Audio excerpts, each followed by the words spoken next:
जय शिव शंकर। हर हर महादेव। दोस्तों, आज मैं आप लोगों को एक ननद और भाभी की कथा सुनाने जा रही हूँ। अगर आपको यह कथा अच्छी लगे तो वीडियो को लाइक अवश्य करें और कमेंट सेक्शन में हर हर महादेव जरूर से लिखें। बहुत ही दुख भरी कहानी है जिसमें भगवान भोलेनाथ का आशीर्वाद किस प्रकार प्राप्त होता है यह आपको बताया जाएगा। तो कृपया कहानी को पूरा सुने और भगवान भोलेनाथ का आशीर्वाद हम सब पर बना रहे, इसलिए कमेंट सेक्शन में जय शिव शंकर लिखें। तो कहानी कुछ इस प्रकार है। किसी गांव में एक अमीर साहूकार रहता था जिसके घर में किसी भी चीज़ की कोई भी कमी न थी। उसकी पत्नी बहुत ही बड़ी शिव भक्त थी और भगवान भोलेनाथ की दया से उसके घर में किसी भी चीज़ की कोई भी कमी न थी। उसके घर में धन धान्य, पशु चारा, बच्चे, सब कुछ जैसा इंसान को चाहिए वैसा ही था। एक बेटा और एक बेटी उसके आंगन में हंसते खेलते थे। दोनों बहन भाइयों में बहुत ज़्यादा प्यार था। बस होना वही होता है जो भाग्य में लिखा होता है। एक दिन साहूकार की पत्नी की तबीयत बहुत ज़्यादा खराब हो गई और उसका अंत समय निकट ही आ चुका था। पूरा परिवार बहुत दुखी था।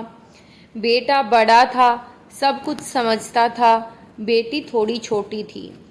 अब साहूकार को चिंता होने लगी कि अगर मेरी पत्नी को कुछ हो गया तो मेरे परिवार की देख रेख कौन करेगा।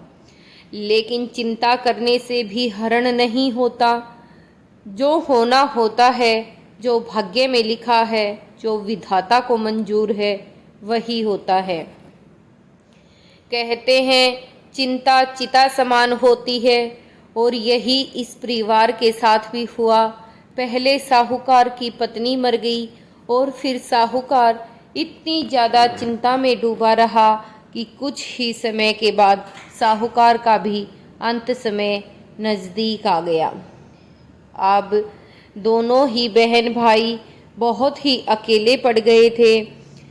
साहूकार की भी मृत्यु हो चुकी थी तो वो दोनों अनाथ हो गए थे। अब रिश्तेदारी वालों ने, लड़का थोड़ा बड़ा था तो कहा सुनी कर और लड़के की शादी करवा दी कि घर में कोई लाल चुनरी वाली आ जाएगी तो खाने की दिक्कत न होगी, इस छोटी कन्या का भी गुजारा हो जाएगा। लेकिन जब साहूकार का अंत समय नज़दीक आया था तो उस समय जब उसकी बेटी उसके पास बैठी रो रही थी तो साहूकार ने कहा था, देखो बेटा, तुम्हारी माँ बहुत ही बड़ी शिव भक्त थी। तुम्हें जब भी अकेला महसूस हो और घोर चिंता में घिरी हुई हो तो भगवान भोलेनाथ की शरण में जाना। तुम्हारी हर समस्या का हरण वहीं से हो जाएगा। जब भी तुम्हें लगे कि तुम्हें हमारी ज़रूरत है, तुम शिव मंदिर जाना और दिया जलाना, तुम्हारी वो ज़रूरत पूरी हो जाएगी। उसकी बेटी ने भी वो बात मन में धारण कर ली थी। वह भोलेनाथ की भक्ति के साथ साथ तुलसी माता का भी पूजन किया करती थी। वो इतनी बड़ी भक्त हो गई थी कि जब तक वो सुबह उठते ही मंदिर ना जाए वो मुंह में एक निवाला तक न लेती थी। अब भाई की शादी हुई, घर में भाभी आ गई, लगा सब कुछ ठीक हो जाएगा और वो अपना स्कूल जाने लगी और आगे की पढ़ाई को पूरा करने लगी। लेकिन भाभी को ये बात तनिक भी रास न आई। वह सोचती थी, भला इसको पढ़ा लिखा कर कौन सा हमें तनख्वाह लेनी है, कौन सा ये हमारे घर में धन भरेगी। अगर नौकरी भी लगी या कुछ पढ़ाई भी की तो जाएगा तो अगले के ही घर, हमें इसमें क्या फ़ायदा। इसके लिए भला हम अपना रुपया पैसा क्यों खर्च करें। उसने मन में सोच लिया था कि मैं अपनी ननद की शादी करवा दूंगी। उसने एक दो बार अपने पति से कहा, लेकिन वह अपनी बहन से बहुत प्यार करता था। उसने उसकी एक ने सुनी तो भाभी ने एक चाल चली और कहा कि तुम्हारी बहन सबसे पहले स्कूल जाती है और सबसे बाद में घर आती है। अगर कोई अनहोनी न हो जाए, अगर वह किसी गलत रास्ते पर न चली जाए तो बाद में मुझे ना कहना। अपनी लाडली बहना का ख्याल तुम खुद ही रखना। मैं तो तुम्हें और तुम्हारी बहन को छोड़कर चली जाऊंगी, क्योंकि मैं तो एक इज्जतदार परिवार की बेटी हूँ। अब ये बात सुनकर साहूकार का बेटा भी थोड़ा सा घबरा गया और उसने अपने रिश्तेदार और आस पड़ोस वालों से उसकी शादी के लिए बात की। अब सब ने कहा कि हाँ भाई, देखो पढ़ लिख कर लड़की कर भी क्या लेगी। सही है, माँ बाप का हाथ भी सिर पे नहीं है, तुम उसकी शादी कर दो। क्या पता भाभी कैसे रखे, अपने घर जाएगी तो अपने घर को संभालेगी।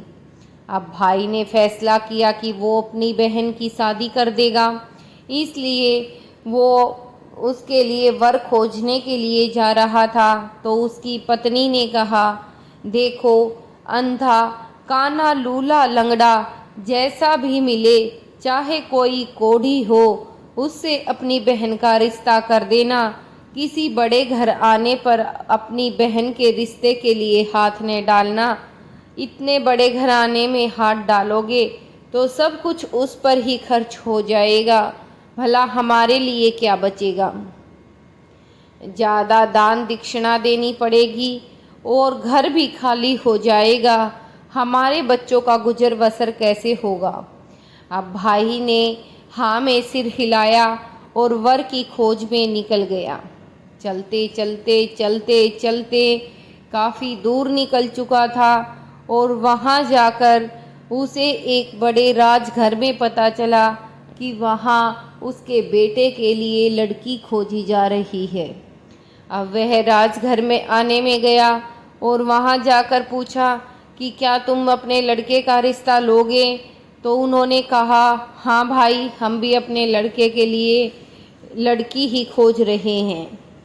ऐसा कर दोनों में बातचीत हुई और उसने अपनी बहन की शादी एक राजघराने में तय कर दी। अब राजघराने में शादी तय करके वो घर को लौटा। घर आते ही भाभी ने पूछा कि कैसा घर बार ढूंढ कर आए हो। तो उसने कहा कि मैं तो एक गरीब झोपड़ी में रहने वाले परिवार में अपनी बहन का रिश्ता करके आया हूँ और तुम शादी की तैयारियां शुरू कर दो, शादी भी जल्द ही हो जाएगी। उसके लिए जो गहने जेवर होंगे, लगन टीका जो होगा, हल्दी जब होगी, ये सारी बातें उसे बता दी। जो समय तय किया गया था उसके अनुसार तैयारियां शुरू हो जानी चाहिए थी, लेकिन भाभी ने तनिक भी तैयारी शुरू नहीं की। तो भाई ने कहा कि क्या तुम मेरी बहन के लिए शादी की तैयारियां न करोगी, क्या तुम उसके लिए गहने जेवर ना खरीदोगी, सूट नहीं सिलवाओगी। तब भाभी ने कहा, अरे आपकी बहन तो शिव भक्त है और शिव भक्त भला गहने कहाँ पहनते हैं, वह तो सरप पहनते हैं, कान में बिछुए के कमंडल पहनते हैं और भांग धतूरा के पत्ते लपेट कर रखते हैं। फिर भला मैं तुम्हारी बहन के लिए गहने क्यों बनवाऊं, बिना बात अपना पैसा क्यों खर्च करूं। इस पर भी भाई ने चुप्पी साधी, वह कुछ न बोला। यह सारी बातें बहन खड़ी खड़ी सुन रही थी। उसको बड़ा दुख हुआ और वह रोने लगी कि देखो, आज अगर मेरी माँ होती तो मेरे लिए सूट सिलवाती, साड़ी गहने लाती, हर तरह से मुझे सोलह श्रृंगार के लिए सजाती, मेरे सारे काम कितने लाड प्यार से करती। और एक भाभी है जो मुझे साप पहनाने की तैयारी में है। वह रोती रोती भगवान भोलेनाथ के मंदिर में गई और भगवान भोलेनाथ से कहा, हे भगवान, क्या मेरे कर्मों में ये सब ही लिखा है? और अगर आपको ही ये मंजूर है तो भला इसमें मैं और क्या कर सकती हूँ। वह बिल्कुल चुप रही, मुंह से एक शब्द तक न बोला। अब भाभी ने जैसे तैयारियां करनी थी वैसे शुरू कर दी। वह भोलेनाथ के मंदिर में गई और शिवलिंग से मरे हुए सांप को निकाल लाई और जो बिछुए के जो कमंडल भोलेनाथ ने पहने थे वो निकाल लाई। बेलपत्र के जो कपड़े भगवान भोलेनाथ को पहना रखे थे वो सब निकाल लाई और लाकर अपनी ननद को पहनाने लगी। ननद भी कुछ न बोली। उसने सोच लिया था जो होगा मेरे कर्मों में लिखा हुआ वही तो मेरे साथ होगा, अब भला शिकायत करने से क्या फ़ायदा। लेकिन वो रोए जा रही थी और भाभी ने तब भी थोड़ा सा भी रहम दिल में न दिखाया। उसने उसको जब तैयार करने लगी तो चेहरे पर भस्म लगा दी, गले में सांप की माला डाल दी, कान में मरे हुए बिच्छुओं को पहना दिया और जगह जगह पर उसको भांग और धतूरा के पत्तों से सजाया और अपना एक पुराना सूट उसे पहना दिया और उसकी संदूक में ईंट और रोड़े भरकर उसकी ससुराल में भेज दिया और उसको शादी के लिए फेरों पे लाके फेरे करवाए और डोली में बिठाकर विदा कर दिया। अब जब कुहार डोली को उठाकर जा रहे थे तो वह कन्या बहुत ही बुरी तरह से रोए जा रही थी। मन ही मन में सोच रही थी, आज मेरी माँ होती तो मेरे 16 श्रृंगार करती, मुझे दुल्हन के जोड़े में तैयार करती। ये मेरी भाभी ने मेरे साथ क्या किया।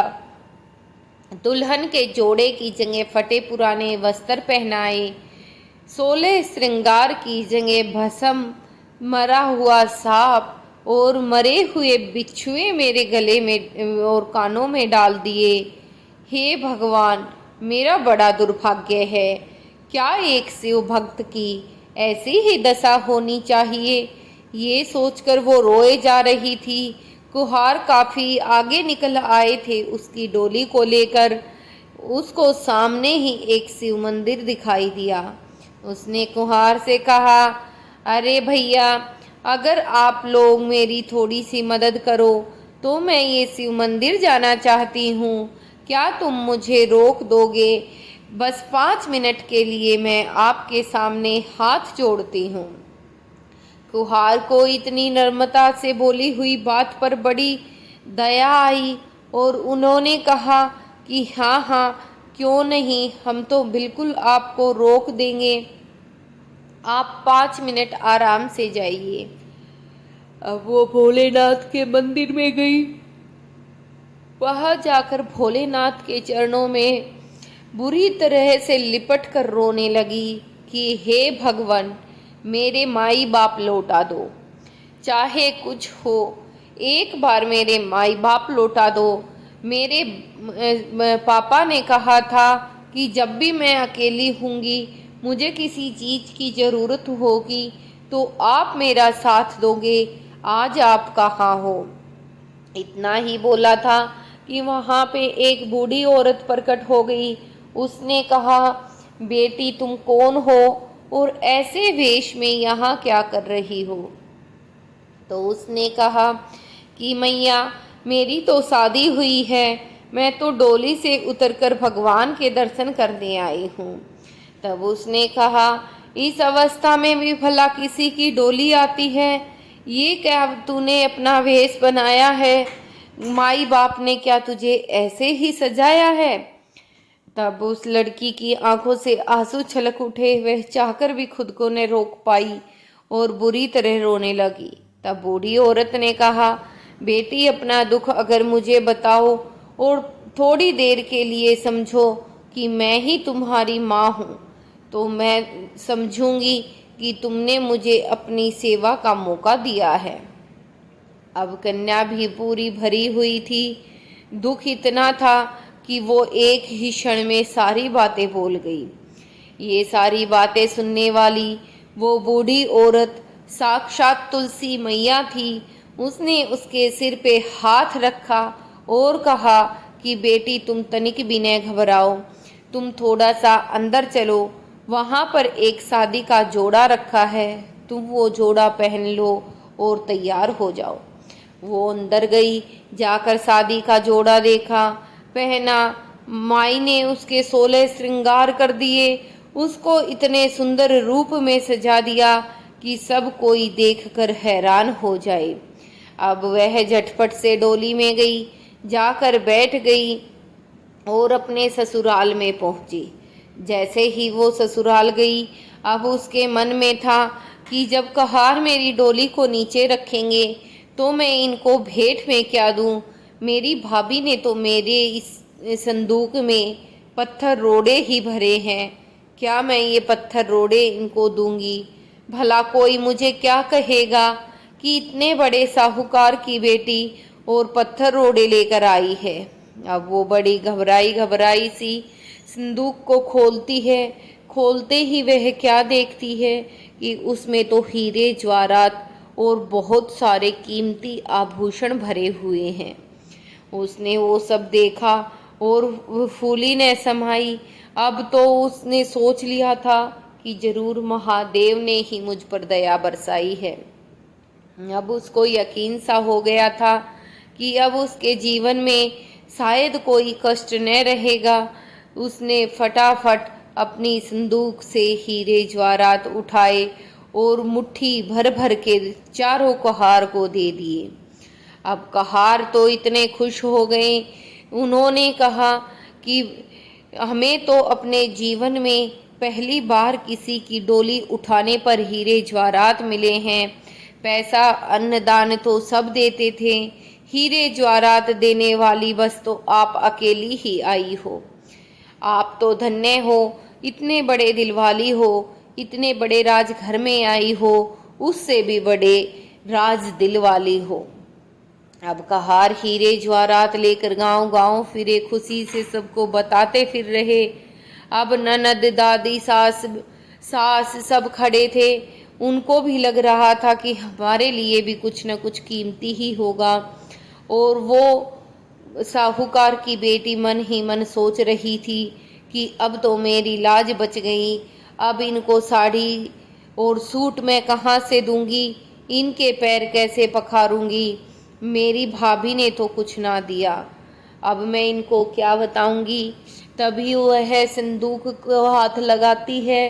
हाथ लगाते ही उसके अंदर से सोने और चांदी के काम वाली साड़ियाँ निकलती हैं और वह उनको देखकर खुश होकर अपनी सास ननद को देती है, साथ में हीरे जवाहरात देती है, उनके पैर पखारती है और भगवान भोलेनाथ का शुक्रिया अदा करती है। अब तो शायद उसके जीवन में खुशियाँ ही खुशियाँ थी। सब उसके घर आने से बहुत खुश थे, सास भी बहुत खुश थी। सब ने कहा कि तुम ये शादी का जोड़ा कहाँ से लाई हो? आज तक ऐसा शादी का जोड़ा हमने अपने जीवन में न देखा और ऐसा लग रहा है अगर हम कहीं ढूंढने भी जाएं तो ऐसा शादी का जोड़ा हम कभी भी न लेकर आ पाएंगे। हमने ऐसा जोड़ा आज तक कहीं ना देखा। अब साहूकार की बेटी मन ही मन इतनी खुश हो रही थी और भगवान भोलेनाथ को शुक्रिया अदा कर रही थी। ऐसे ही 3-4 दिन बीत गए। 3-4 दिन के बाद भाई अपनी बहन को लेने के लिए आया और आते समय वह भी बहुत डरा हुआ था कि मेरी पत्नी ने कितना बुरा किया, मेरी बहन को किस वेश में एक राजघराने में भेजा। मैंने शादी तो राजघराने में कर दी, लेकिन उसको एक झोपड़ी वाले के साथ जैसे भेजते हैं वैसे भी न भेजा। मेरा कितना दुर्भाग्य है कि मेरे पास सब कुछ होकर भी मैं अपनी बहन को कुछ न दे पाया। हे भगवान, कैसी परीक्षा है ये। अगर मेरे माँ बाप जिंदा होते तो अपनी बेटी को कितनी खुशी से विदा करते, और आज मैं खुश होकर भी अपनी बहन को विदा नहीं कर पाया। हीरे जवाहरात सोना चांदी देना तो दूर, मैं तो उसको खुशी के 2 आंसू भी न दिखा पाया। अब भाई बहुत दुखी था, लेकिन बहन के घर पहुंच गया। जैसे ही वो बहन के घर पहुंचा, सोच रहा था सास नंदे ससुर सब उसको ताने मारेंगे, लेकिन जब वो बैठा तो सास भी खुशी से फूली ने समाई, दौड़ी दौड़ी चली आई। बूढ़ी सास भी आई, नंदे भी आई, और सबने कहा कि तुम कितने अच्छे भाई हो जो अपनी बहन की विदाई इस प्रकार की। अब सास ने सोचा कि मेरी बहू इस प्रकार से आई थी, वह तो एक रानी की तरह पहले से ही आई थी और हमारे लिए कितना कुछ लाई है। इसकी भाभी ने हमारे लिए क्या क्या दिया, तो थोड़ा बहुत हमें भी देना चाहिए। उसकी सास ने उसकी भाभी के लिए सोने चांदी के जेवरात और कुछ साड़ी भेंट में दी। भाई और भतीजे के लिए सुंदर सुंदर कपड़े और वस्त्र भी दिए, और साथ में मिठाइयाँ भी दी। और उसकी बहन को उसके भाई के साथ भेजा। अब भाई बहन दोनों घर आ रहे थे। घर आकर बहन ने जब भाभी को ये साड़ी और इस आभूषण दिए और भाई और भतीजे के कपड़े दिए, तो भाभी को बहुत शर्मिंदगी हुई। वह सोच रही थी कि मैंने तो मेरी ननद को कितनी बुरी दशा में उसके ससुराल भेजा था, लेकिन यह तो वहाँ से रानी की तरह आई है। शायद यह इसकी भक्ति का ही कमाल है, और ऊपर से देखो ये कितनी दयावान है। हमने इसको कुछ न दिया और ये हमारे लिए कितना कुछ लेकर आई है। ये सोचकर भाभी भी बड़ी शर्मिंदगी से रोने लगी और अपनी ननद के पैरों को हाथ लगाने लगी। तब ननद ने कहा, नहीं भाभी, ये आप क्या कर रही हो, मैं तो आपसे छोटी हूँ। तब भाभी ने कहा, तुम मेरे से छोटी हो, लेकिन मैंने जो तुम्हारे साथ किया वो बहुत ही बुरा था। मैंने तुम्हें एक माँ की तरह प्यार देना चाहिए था, लेकिन मैंने तुम्हें बहुत ही बुरी दशा में तेरे ससुराल भेजा। हो सके तो मुझे माफ़ कर देना। तब उसकी ननद ने कहा कि भाभी, आपको माफ़ करने वाली भला मैं कौन होती हूँ। आपको अगर माफ़ी मांगनी है तो महादेव से मांगिए, उनकी भक्ति कीजिए, ताकि सद्बुद्धि आपके अंदर आए और आपकी हर द्विधा का हरण वहाँ पर हो जाए। भगवान भोलेनाथ ऐसे हैं जो बिना किसी चढ़ावे के ही खुश हो जाते हैं। बस आप अपने मन को साफ रखिए, चाहे आप सूखी और बासी रोटी उनको भेंट करेंगे, अर्पण करेंगे, तो वो मुस्कुराते हुए स्वीकार कर लेते हैं। उनको दिखावे और चढ़ावे की ज़रूरत नहीं, उनको बस साफ निर्मल मन की ज़रूरत है। अगर हम अपने भगवान को, शिव को गुरु मानते हैं तो हमारा जीवन सफल हो जाता है। भगवान भोलेनाथ ने जैसा फल उस कन्या को दिया, वैसा ही हम सब को दे। कहानी सुनने वाले और सुनाने वाले दोनों का भला हो। हर हर महादेव, घर घर महादेव। कहानी अगर अच्छी लगे तो चैनल को ज़रूर सब्सक्राइब करें और घंटी के बटन को दबाएं, ताकि आगे आने वाली वीडियो की नोटिफिकेशन आपके पास तक पहुंच जाए और आप मेरी कहानी का लाभ उठा सकें। प्रेरणादायक कहानी सुनाना ही मेरा एक मात्र उद्देश्य है। अगर आपको कहानी अच्छी लगती है तो शेयर ज़रूर से करें। अपने 2-4 दोस्तों के साथ शेयर कर उनको भी इस कथा का लाभ दिलाएं। बोलो हर हर महादेव, घर घर महादेव।